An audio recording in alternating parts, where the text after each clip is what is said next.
আসসালামু আলাইকুম, আমন্ত্রণ জানাচ্ছি মাই টিভি রাতের সংবাদের। আপনাদের সঙ্গে রয়েছে আমি কামরুন নারাজাত স্বপ্না। শুরুতেই সংবাদ শিরোনাম। ঢাকা বিশ্ববিদ্যালয়ের আবাসিক হল খুলেছে, আর গণরুম থাকছে না বললেন উপাচার্য। এখনই শিশুদের টিকা নয়, জানালেন স্বাস্থ্যের ডিজি।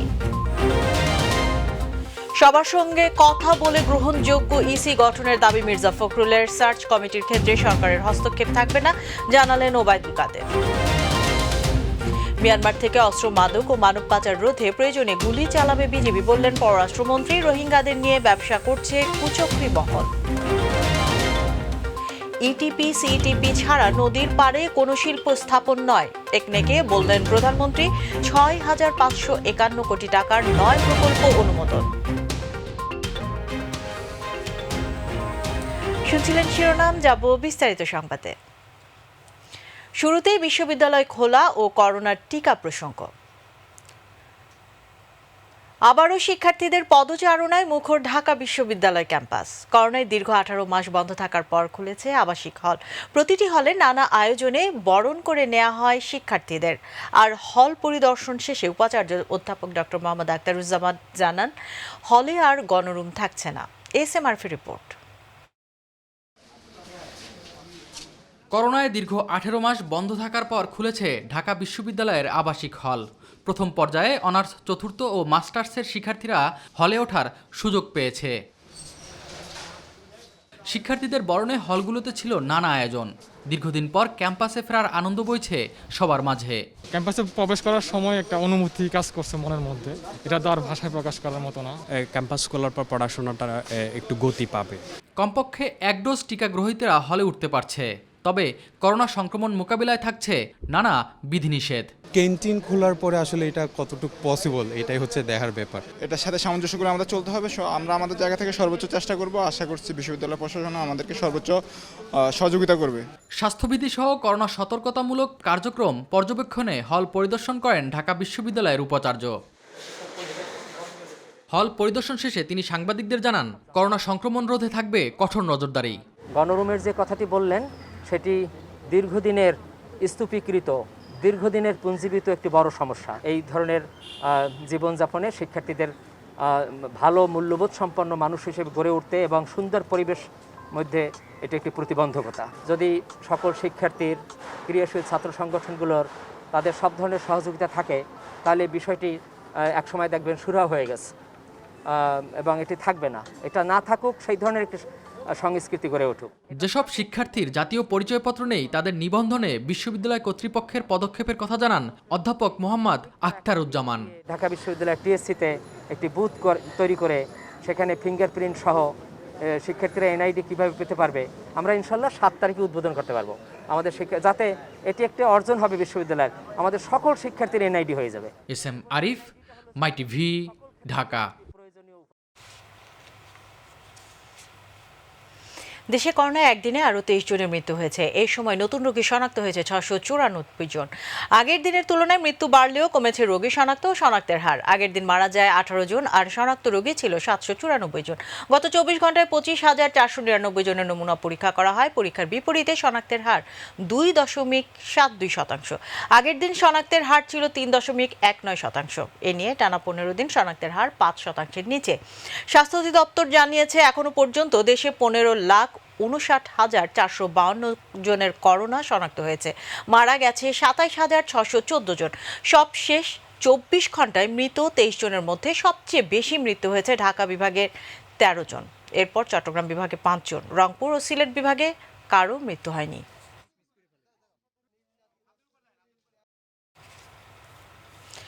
এখনই শিশুদের করোনার টিকা দেওয়ার বিষয়ে সরকার ভাবছে না বলে জানিয়েছেন স্বাস্থ্য অধিদপ্তরের মহাপরিচালক অধ্যাপক ডক্টর আবুল বাশার মোহাম্মদ খুরশিদ আলম।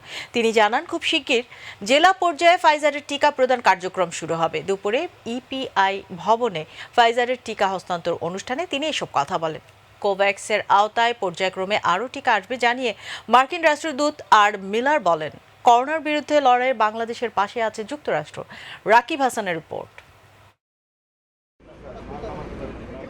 করোনার সংক্রমণ রোধে বিভিন্ন দেশ থেকে টিকা সংগ্রহ অব্যাহত রেখেছে সরকার। এটি ধারাবাহিকতায় কোভ্যাক্সের আওতায় বাংলাদেশকে প্রথম চালানের 6,25,950 ডোজ ফাইজারের টিকা হস্তান্তর করেছে যুক্তরাষ্ট্র। মহাখালী ইপিআই ভবনে আনুষ্ঠানিকভাবে টিকার প্রথম চালান স্বাস্থ্য অধিদপ্তরের কাছে হস্তান্তর করেন বাংলাদেশে নিযুক্ত মার্কিন রাষ্ট্রদূত। টিকা হস্তান্তর শেষে করোনার সংকট মোকাবেলায় বাংলাদেশের পাশে থাকার আশ্বাস দেন Robert Miller.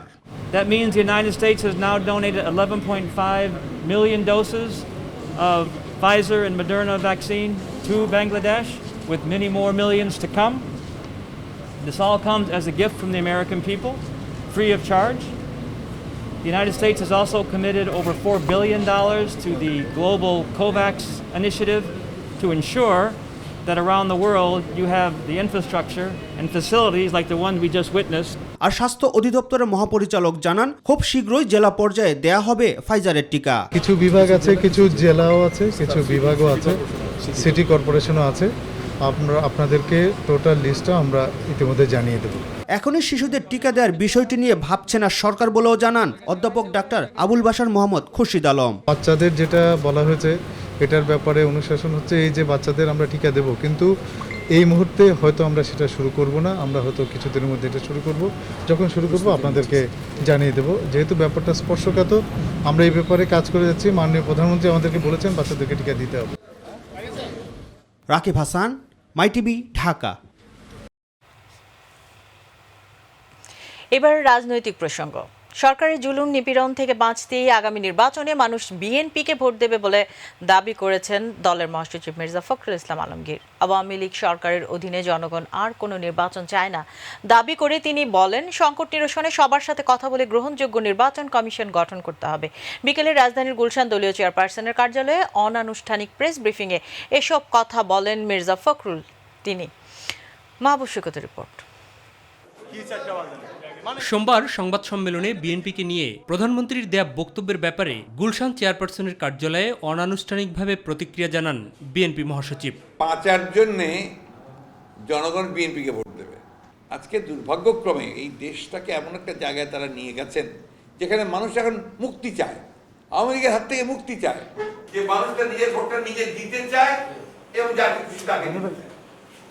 That is very important. নতুন ইসি গঠন এবং নির্বাচনকালীন সরকারের বিষয়েও কথা বলেন তিনি। আপনার নির্বাচনের কমিশন যদি সার্চ কমিটি দিয়ে গঠনের যে অভিজ্ঞতা আমাদের আছে, সে অভিজ্ঞতা হচ্ছে যে একেবারেই আপনার তাদের নিজস্ব লোকজনকে দিয়ে প্রাধান্য দিয়ে তাদেরকে দিয়ে গঠন করা হয়, 1 নম্বর। 2 নম্বর হচ্ছে যেটা জনগণকে একটা ধোঁকাবাজি ছাড়া কিছু নয়। আপনার সার্চ কমিটি গঠন করেছি, আমরা তো করি নাই, আমরা তো দেই নাই। একটা সুষ্ঠু আবাদ গ্রহণযোগ্য নির্বাচন হতে হলে একটা নিরপেক্ষ সরকার থাকাটা সবচেয়ে জরুরি। নির্বাচন খেলায় জনগণ আর গ্রহণ করবে না। সংকট নিরসনে সব দলের সাথে কথা বলে গ্রহণযোগ্য সমাধান চান মির্জা ফখরুল ইসলাম আলমগীর। তাহলে আজকে কেন তারা আপনার এই বিষয়গুলো নিয়ে রাজনৈতিক দলগুলোর সঙ্গে বসছেন না এবং সমস্যাগুলো সমাধান করছেন না, সংকটটা নিরসন করছেন না? কি অন্যদিকে দুপুরে নয়াপল্টনের একটি কমিউনিটি সেন্টারে সাংবাদিকদের সাথে মতবিনিময় করেন নবগঠিত মহানগর দক্ষিণ বিএনপির নেতারা। আমরা সরকারের বিভিন্ন খাতের দুর্নীতির বিরুদ্ধে আজকে জনগণকে সোচ্চার হওয়ার জন্য আমরা আহ্বান জানাচ্ছি। মাহবুব সৈকত, মাই টিভি, ঢাকা। আওয়ামী লীগের সাধারণ সম্পাদক সড়ক পরিবহন ও সেতুমন্ত্রী ওবায়দুল কাদের বলেছেন, রাষ্ট্রপতি সবাইকে নিয়ে সার্চ কমিটির মাধ্যমে নির্বাচন কমিশন গঠন করবেন। এখানে সরকারের কোনো হস্তক্ষেপ থাকবে না বলেও মন্তব্য করেন তিনি। সকালে সাভারের আমিন বাজারে নির্মাণাধীন 8 লেনের সেতু পরিদর্শনে এসে এসব কথা বলেন সেতুমন্ত্রী। তিনি বলেন, নির্বাচন কমিশন নিরপেক্ষ হলে নিরপেক্ষ নির্বাচন সম্ভব হবে। আন্দোলনের নামে সহিংসতা করলে জনগণকে সাথে নিয়ে প্রতিহত করা হবে বলে জানান ওবায়দুল কাদের।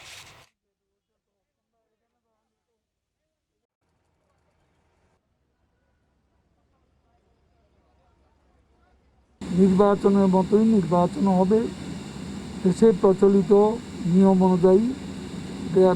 বিশ্বের অন্যান্য গণতান্ত্রিক দেশে যেভাবে নির্বাচন হয়, বাংলাদেশেও ঠিক সেভাবে নির্বাচন হবে।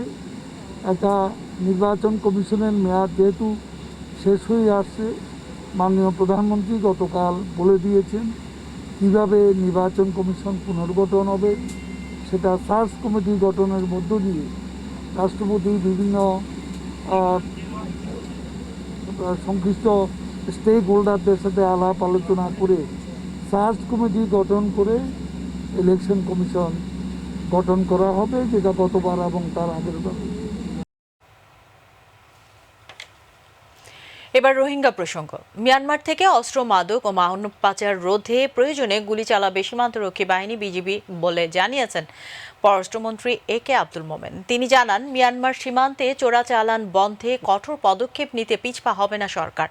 সকালে সিলেট ওসমানী মেডিকেল কলেজ হাসপাতালে ভারতের দেয়া 2টি অ্যাম্বুলেন্স হস্তান্তর অনুষ্ঠান শেষে এসব কথা বলেন পররাষ্ট্রমন্ত্রী। রোহিঙ্গাদের নিয়ে কিছু এনজিও ও কুচক্রী মহল ব্যবসা করছে বলেও জানান ডক্টর একে আব্দুল মোমেন।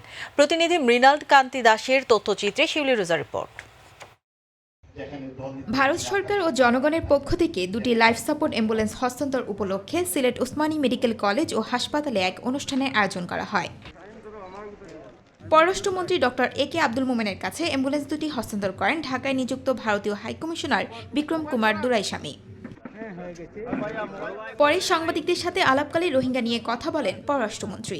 এখন গত 4 বছর ধরে রাখাইনে কোনো ধরনের সংঘাত নেই, কোনো মারামারি নেই, কিন্তু ওরা ওদের বলে না ওখানে যাও। ওরা বরং এইখানে কেমনে তাদের ভালো রাখবে, তাদের হিউম্যান রাইটস, তারা এক একটা অবান্তর দিয়েছে, নানান কিছু তারা বিভিন্নভাবে আমাদের কাছে আর শর্ত দিয়ে করে। এগুলো গ্রহণযোগ্য নয়। এদের উদ্দেশ্য হচ্ছে, কারণ এইখানে এগুলো থাকলে তাদের চাকরি অনেক দিন টিকে।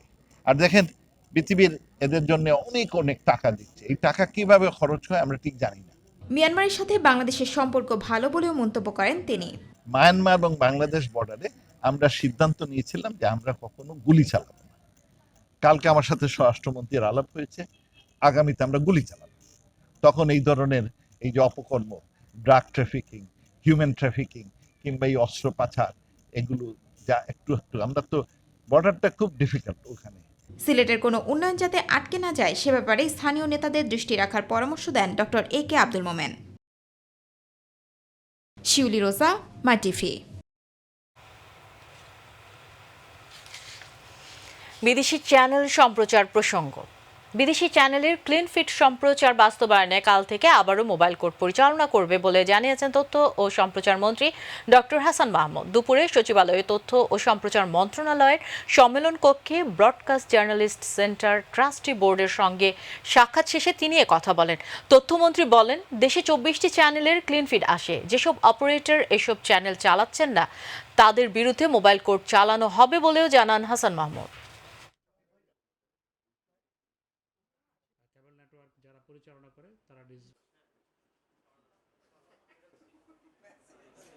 আমরা আজকেও সময় দিচ্ছি যে সমস্ত চ্যানেল ক্লিন ফিড হিসাবে আসে সেগুলো চালানোর জন্য, এবং আগামীকাল থেকে আবার দেশের বিভিন্ন জায়গায়, অর্থাৎ যে সমস্ত চ্যানেল ক্লিন ফিড আসা সত্ত্বেও চালানো হচ্ছে না সেটার জন্য মোবাইল কোর্ট আগামীকাল থেকে আবার চালানো হবে। এবং অন্যান্য কেবল অপারেটিংয়ের শর্ত মানার জন্য আবার কেউ যদি না মানে তাহলে মোবাইল কোর্টের আওতায় তাদের বিরুদ্ধে আইনগত ব্যবস্থা নেওয়া হবে। বিদেশি চ্যানেলের ক্লিন ফিট বাস্তবায়নের বিষয়ে কেবল অপারেটরদের সাথে বৈঠক করেছেন টেলিভিশন মালিকদের সংগঠন association of television channel owners অ্যাটকো। বিকেলে অ্যাটকোর সভাপতি অঞ্জন চৌধুরীর ব্যবসায়ী কার্যালয়ে আয়োজিত বৈঠকে অংশ নেন আনোয়ার পারভেজের নেতৃত্বে কেবল অপারেটরদের একটি প্রতিনিধি দল। বৈঠক শেষে সরকারের সিদ্ধান্তের প্রতি শ্রদ্ধা জানিয়ে তা মেনে নেয়ার কথা জানান কোয়া নেতৃবৃন্দ। আগামী 7ই অক্টোবর আবারও বৈঠক অনুষ্ঠিত হবে জানিয়ে অ্যাটকোর সভাপতি বলেন, উভয় পক্ষের উইন উইন সিচুয়েশন নিশ্চিত করতে চায় তারা। এটা শুধু তো কেবল টিভির কেবল অপারেটরের সমস্যা না, দর্শকেরও তো মনে অনেকেই আছে, কিন্তু এখানে সরকারেরও একটা বিষয় রয়ে গেছে। তো আমরা চেষ্টা করব আলোচনার মাধ্যমে যেটাকে সুন্দরভাবে সমাধান করা যায়, যেন একটা উইন উইন সিচুয়েশন কেবল অপারেটরের জন্য থাকে, আমাদের টেলিভিশন অপারেটর যারা আছে আমাদের জন্য থাকে, এবং বিশেষ করে দর্শকদের জন্য। বর্তমান কেবল টিভির যে সমস্যার সৃষ্টি হয়েছে এটার উত্তরণের পথ কী হতে পারে সেই বিষয়ে ডিটেল আমরা অ্যাটকো এবং কোয়াপ সবাই মিলেমিশে একটি সমাধানের পথ তৈরি করতে হবে। কারণ আজকে যদি আমাদের এই নেটওয়ার্ক শিল্পটা বেঁচে না থাকে, তাহলে দেশীয় টেলিভিশনের শিল্পের উপরে সরাসরি আঘাত আসবে। এবার অন্যান্য প্রসঙ্গ। ৬,৫৫১ কোটি টাকার ৯টি প্রকল্প অনুমোদন দিয়েছে জাতীয় অর্থনৈতিক পরিষদের নির্বাহী কমিটি একনেক। সকালে রাজধানীর আগারগাঁয়ে এনইসি সম্মেলন কক্ষে প্রধানমন্ত্রী শেখ হাসিনার সভাপতিত্বে একনেক বৈঠকে এই অনুমোদন দেওয়া হয়। গণভবন থেকে ভার্চুয়ালি বৈঠকে যুক্ত হন প্রধানমন্ত্রী। বৈঠক শেষে পরিকল্পনা মন্ত্রী আব্দুল মান্নান সাংবাদিকদের জানান, ইটিপি ছাড়া নদীর পাড়ে কোনো শিল্প স্থাপন করা যাবে না বলে একনেকে অনুশাসন দেন প্রধানমন্ত্রী। এছাড়া বর্জ্য ব্যবস্থাপনায় শৃঙ্খলা আনতে সংশ্লিষ্ট দপ্তরকে নির্দেশনা প্রদান করেন প্রধানমন্ত্রী। এ সময় পরিকল্পনা মন্ত্রী আরও জানান, কর্ণফুলী চ্যানেলে দ্বিতীয় চ্যানেলে উদ্বোধন হবে শুক্রবার।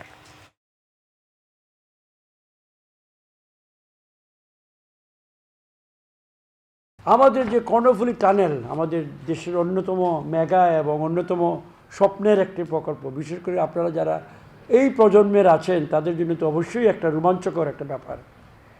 সংবাদ পেয়েছি ওখানে বসেই যে এইটা ডিসেম্বর 22 শেষ হওয়ার কথা ছিল না, ডিসেম্বর 22 শেষ হওয়ার কথা ছিল চূড়ান্তভাবে অ্যাকর্ডিং টু প্রকল্প দলিল অনুযায়ী। আগামী শুক্রবারেই দ্বিতীয় চ্যানেলের মুখ খুলে যাবে। ফার্মার্স ব্যাংকের 4 কোটি টাকা আত্মসাৎ এবং বিদেশে পাচারের অভিযোগে সাবেক প্রধান বিচারপতি সুরেন্দ্র কুমার সহ 11 জনের রায় পিছিয়েছে। মঙ্গলবার রায় ঘোষণার জন্য দিন ধার্য থাকলেও বিচারক ছুটিতে থাকায় রায় ঘোষণার নতুন তারিখ নির্ধারণ করা হয়েছে 21 অক্টোবর। এই মামলায় শুরু থেকেই সাবেক প্রধান বিচারপতি এসকে সিনহা রয়েছেন পলাতক। বিস্তারিত ড্যানি দ্রঙের রিপোর্টে। ক্ষমতার অপব্যবহার করে ভুয়া ঋণের মাধ্যমে ফার্মার্স ব্যাংকের 4 কোটি টাকা আত্মসাৎ ও পাচারের ঘটনায় 2019 সালের 10 জুলাই সাবেক প্রধান বিচারপতি এসকে সিনহা সহ 11 জনের বিরুদ্ধে মামলা করে দুদক। যাচাই বাছাই ছাড়া ও নিয়মনীতি না মেনে দুটি ঋণ অস্বাভাবিক দ্রুততায় অনুমোদন করা হয়। পরবর্তীতে ক্যাশ, চেক ও পে অর্ডারের মাধ্যমে সেই টাকা উত্তোলন করা হয়। 14 সেপ্টেম্বর মামলার যুক্তিতর্ক শেষে রায় ঘোষণার তারিখ নির্ধারণ করা হয় 5 অক্টোবর। কিন্তু ঢাকার বিশেষ জজ আদালত 4-এর বিচারক ছুটিতে থাকায় ভারপ্রাপ্ত বিচারক 21 অক্টোবর রায়ের নতুন তারিখ ঠিক করেন। তার ভারপ্রাপ্ত যে বিচারক ছিলেন তিনি আমাদেরকে জানিয়েছেন যে 21-10 তারিখে পরবর্তী তারিখ নির্ধারণ করা হয়েছে। এই মামলায় ফার্মার্স ব্যাংকের তৎকালীন অডিট কমিটির চেয়ারম্যান মাহবুবুল হক চিশতি এখন রয়েছেন কারাগারে, আর 6 আসামি রয়েছেন জামিনে। এছাড়া এসকে সিনহা সহ 4 জন রয়েছেন পলাতক। অভিযোগ প্রমাণে শতভাগ সক্ষম দাবি করে এই মামলায় সাবেক প্রধান বিচারপতি এসকে সিনহার যাবজ্জীবন সাজার প্রত্যাশা রাষ্ট্রপক্ষের। 3টা ধারায় তার চার্জ গঠন হয়েছে, একটা মানি লন্ডারিংয়ের মামলা, একটা ক্ষমতার অপব্যবহারের মামলা, আরেকটা হচ্ছে ব্রিচ অফ ট্রাস্টের মামলা। এই 3টাই যদি হয় তাহলে ব্রিচ অফ ট্রাস্টের জন্য যাবজ্জীবন, ক্ষমতার অপব্যবহারের জন্য 7 বছর এবং মানি লন্ডারিংয়ের জন্য সর্বোচ্চ 12 বছর। আমরা তো মামলা সম্পূর্ণ প্রমাণ করতে সমর্থ হয়েছি, আমরা 3টা ধারাতেই প্রমাণ করতে সমর্থ হয়েছি, আমরা দাবি করেছি এবং দৃষ্টান্তমূলক সাজা আমরা দাবি করেছি। সংবিধানের ষোড়শ সংশোধনী বাতিলের রায়ের পর নানান বিতর্কের মধ্যে 2017 সালের অক্টোবরে ছুটি নিয়ে বিদেশ চলে যান সাবেক প্রধান বিচারপতি এসকে সিনহা। নানা নাটকীয়তার পর বিদেশে বসেই তিনি পদত্যাগপত্র পাঠান। ড্যানি দ্রং, মাই টিভি, ঢাকা। প্রধানমন্ত্রীর নির্দেশে প্রত্যেক শিশুকে শিক্ষার আওতায় আনার লক্ষ্যে কাজ চলছে, এ বিষয়ে দৃঢ় প্রতিজ্ঞ সরকার, বলেছেন স্বরাষ্ট্রমন্ত্রী আসাদুজ্জামান খান কামাল। দুপুরে রাজধানীর একটি স্কুলে জাতীয় শিক্ষক দিবস ও প্রধানমন্ত্রীর জন্মদিন উপলক্ষে আলোচনা সভায় তিনি কথা বলেন। মন্ত্রী বলেন, সরকার আন্তরিক ছিল বলেই করোনার মধ্যেও শিক্ষা কার্যক্রম চলমান ছিল। সবাইকে টিকার আওতায় আনা হলে শিক্ষা কার্যক্রম আরও গতিশীল হবে।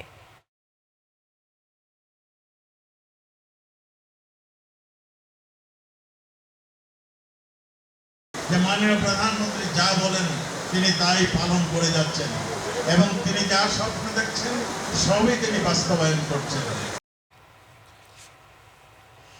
পুলিশের মহাপরিদর্শক ডক্টর বেনজির আহমেদ বলেছেন, বাংলাদেশ সোশ্যাল মিডিয়া ব্যবহৃত হচ্ছে গুজব ও মিথ্যা ঘটনা সৃষ্টির জন্য।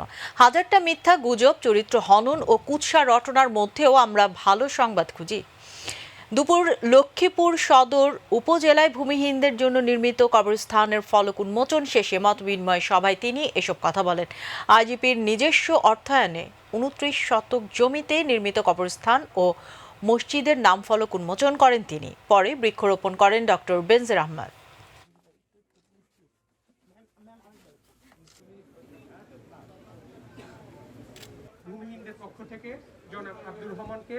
হাজারটা ষড়যন্ত্র, হাজারটা কুৎসা রচনা, হাজারটা চরিত্র হনন প্রতিষ্ঠার মধ্যেও এই ধরনের একটা রিপোর্ট আমি মনে করি অনেক অনেক গুরুত্বপূর্ণ, অনেক মূল্যবান। এটাতে এই ধরনের রিপোর্টিং কর্তৃক আমরা উৎসাহিত বোধ করি।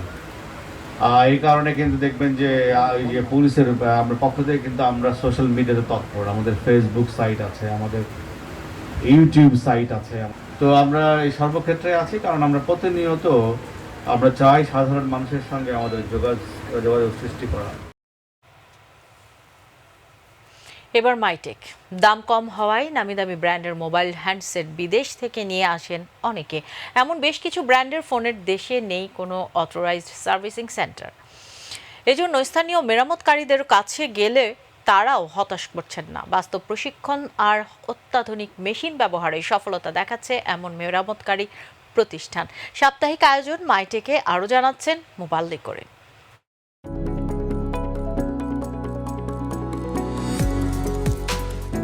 বেশ কিছু মুঠোফোন রয়েছে যেগুলো বিশ্বজুড়ে প্রচলিত, তবে দেশের বাজারে নেই সেগুলোর সরাসরি কোনো বিক্রেতা বা বিক্রেতার সেবা সেন্টার। অনেক মোবাইল ফোনের দেশের বাজারে মূল্য বেশি হওয়াতে নিয়ে আসা হয় বিদেশ থেকে, ফলে সেগুলোরও সরাসরি কোম্পানি অথরাইজ সেন্টার থেকে মেলে না বিক্রেতার সেবা। আমি আসলাম সিঙ্গাপুর থেকে। এমনকি প্রতিনিয়ত ব্যবহৃত ফোনটি নষ্ট হয়ে গেলে মেরামতের দীর্ঘসূত্রিতার কারণে অনেকেই শরণাপন্ন হন বিভিন্ন মার্কেটের স্থানীয় মেরামতকারীদের কাছে। খরচ কম এবং কাস্টমার কেয়ারে আপনার সব ফোন অনেক দিন ওয়েট করতে হয়, এখানে আসলে কি সাথে সাথে জিনিসটা সলভ হয়ে যায়। সেক্ষেত্রে তাৎক্ষণিক সমস্যা সমাধানে এমন মেরামতকারীরা রাখেন বিশেষ ভূমিকা। দেখি এখানে কি হয়, ফার্স্ট টাইম যেহেতু আসছি, এরপরে যদি ভালো সার্ভিস হয় আবার আসবো। স্বউদ্যোগে বাস্তব প্রশিক্ষণ নিয়েছেন এমন অনেক মেরামতকারী রয়েছেন যারা এরই মধ্যে আস্থা অর্জন করেছেন গ্রাহকদের। আমার এই দক্ষতা আছে, আমার জনবল আছে, আমার কাছে যত ধরনের অত্যাধুনিক টেকনোলজি সবই আমি ইউজ করি। উন্নত power supply, chipset machine, display lamination, bubble remover সহ অত্যাধুনিক যন্ত্রাংশে ব্যবহৃত হচ্ছে এমন সেবাদাতা প্রতিষ্ঠানগুলোতে। যত ধরনের উন্নত টেকনোলজি বাংলাদেশের সব টেকনোলজি আমার কাছে আছে। আই হোপ আমি আপনার যে কোনো ফোনই সার্ভিস করে দিতে পারবো। শুধু তাই নয়, বিশেষায়িত ফোন সারায়ও তারা রাখছেন বিশেষ ভূমিকা, সাথে রয়েছে ওয়ারেন্টি কিংবা গ্যারান্টিও। মুবাল্লিক করিম, মাই টিভি, ঢাকা। আমন মৌসুমে সামনে রেখে সরকারি ভর্তুকিতে হারভেস্টার ক্রয়ে আগ্রহী ক্রেতাদের জাপানি কবুতা ব্র্যান্ডের কম্বাইন্ড হারভেস্টার পরিচালনার প্রশিক্ষণ দিচ্ছে আবেদিন ইকুইপমেন্ট। সোমবার ব্রাহ্মণবাড়িয়ায় 10 দিনের যন্ত্র পরিচালনার এই কর্মশালা উদ্বোধন করেন কৃষি সম্প্রসারণ অধিদপ্তরের উপপরিচালক রবিউল হক মজুমদার। কর্মশালার হারভেস্টার ক্রয় ইচ্ছুক কৃষকদের যন্ত্র চালনা, রক্ষণাবেক্ষণ ও যন্ত্র ক্রয় করে কিভাবে লাভবান হবেন এ বিষয়ে প্রশিক্ষণ দেওয়া হয়। এ সময় উপজেলা কৃষি কর্মকর্তা কৃষিবিদ শফিকুল ইসলাম ভুইয়া, কৃষি প্রকৌশলী আসমা আক্তার, আবেদিন ইকুইপমেন্টের আঞ্চলিক ব্যবস্থাপক কাউসার আহমেদ, সহকারী ব্যবস্থাপক কৃষিবিদ রিজওয়ানুর রহমান সহ অন্যান্যরা উপস্থিত ছিলেন।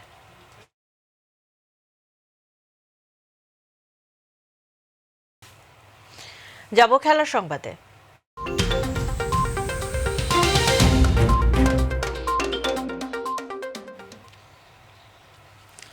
আগামীকাল অনুষ্ঠিত হবে বাংলাদেশ ক্রিকেট বোর্ডের পরিচালনা পর্ষদের নির্বাচন। মিরপুরে বিসিবি কার্যালয়ে ভোট গ্রহণ চলবে সকাল 10টা থেকে বিকাল 5টা পর্যন্ত।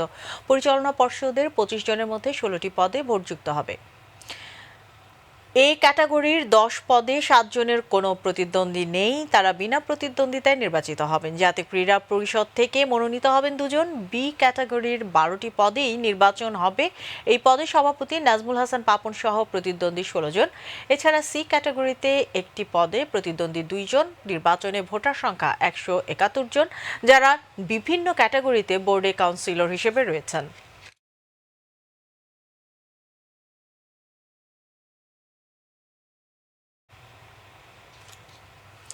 ভিন্ন এক খবর দিয়ে শেষ করব সংবাদ। অদ্ভুত এক গ্রাম, দেখলে মনে হয় ঘড়ির কাঁটার উল্টো দিকে ঘুরে চলে।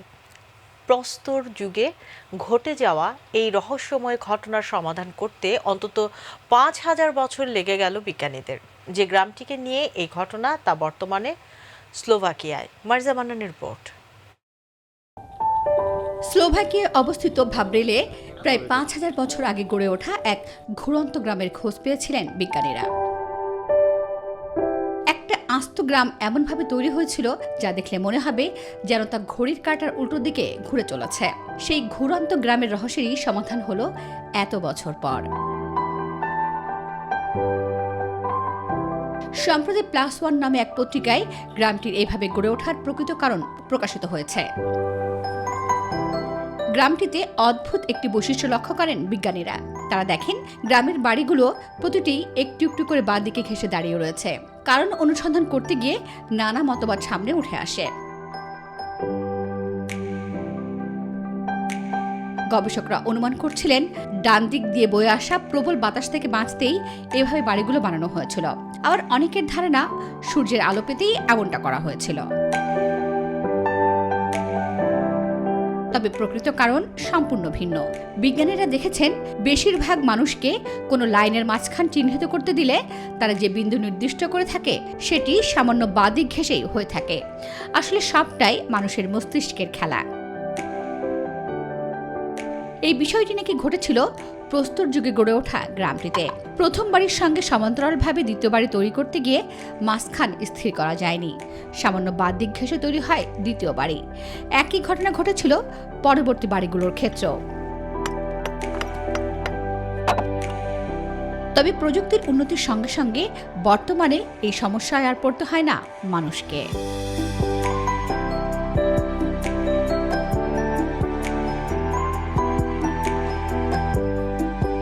মার্জিয়া মান্নান, মাই টিভি। সংবাদের শেষ প্রান্তে আমরা তবে যাবার আগে সংবাদ শিরোনামগুলো জানিয়ে দিচ্ছি আরও একবার।